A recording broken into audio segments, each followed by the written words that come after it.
Paz seja contigo, galera da jornada Liberta-me. Vamos aí, já estamos chegando a quase metade da nossa jornada. E como estão os seus resultados? Né? Dê o seu melhor. Não só esteja apenas no grupo, não. Realmente permita-se ser ministrado pela palavra do Senhor. Amém? Olha, capítulo de número 8 de Isaías, Deus está dizendo, olha, eu ofereci a paz e eles optaram pela guerra. Judá optou pela guerra. Por quê? Porque preferiram andar pelo que viam e não pela fé. Porque quando a gente começa a andar pelo que vê, nós começamos a colher na carne. E Deus está dizendo, é hora de colher na fé. É hora de colher no Espírito, que do Espírito vem vida. Bom, vamos lá para Isaías capítulo 9, e é um versículo lindo que fala sobre a vinda de Jesus, a vinda e a segunda vinda.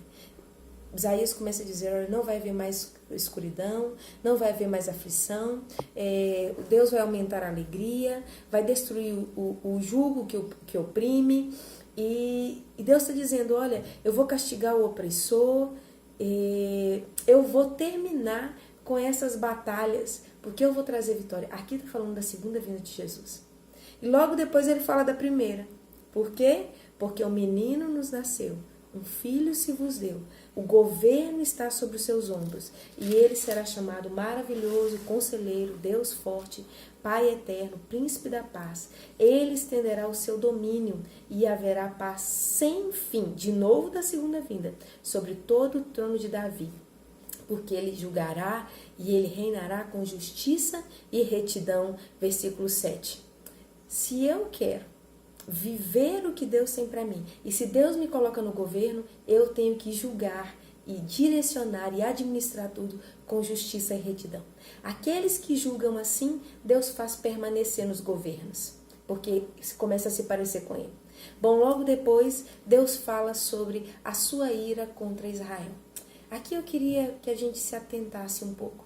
Nós temos visto muitas pessoas vindo para a igreja em busca de cura, de prosperidade, mas de salvação, mas às vezes nós temos esquecido que para que haja salvação será preciso uma cruz.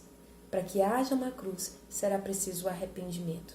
Deus está mostrando aqui o castigo dele sobre o pecado. E às vezes existem pessoas achando que Deus está de olhos fechados para o pecado. E o pecado tem impedido muitas pessoas de desfrutarem da vida em abundância. Se eu sou dizimista e ofertante, eu vou colher bênçãos materiais. Tá? Se eu tenho um bom relacionamento com as pessoas, eu vou colher bens emocionais. Mas não queira eu ter uma vida de abundância, que é uma vida realmente de bênção, e bênção significa autorizado para prosperar, ou seja, de melhorar cada vez mais, se eu estou no pecado. O que é o pecado?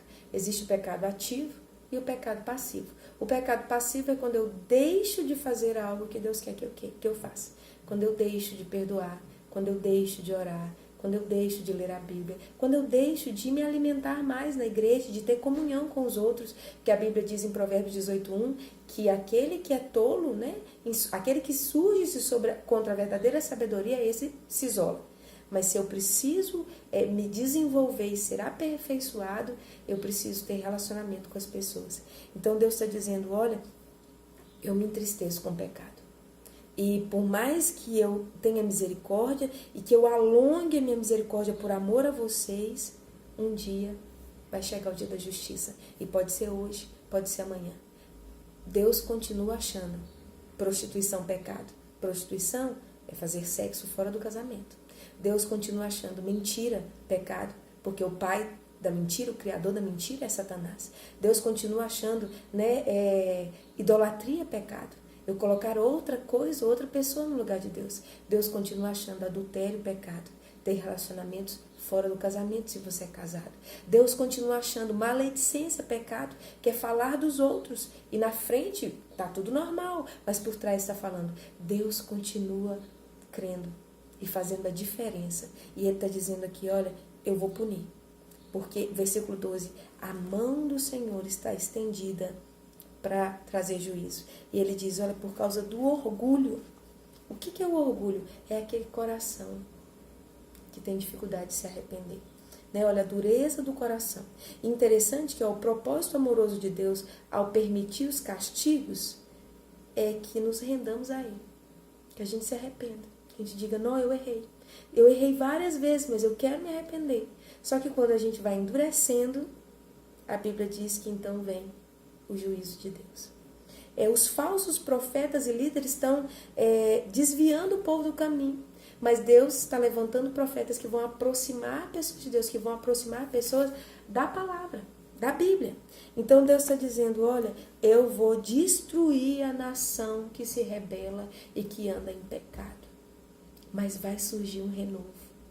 Vai surgir, você vai ver no versículo 10, em meio a essa tristeza, vai se levantar pessoas que querem se santificar.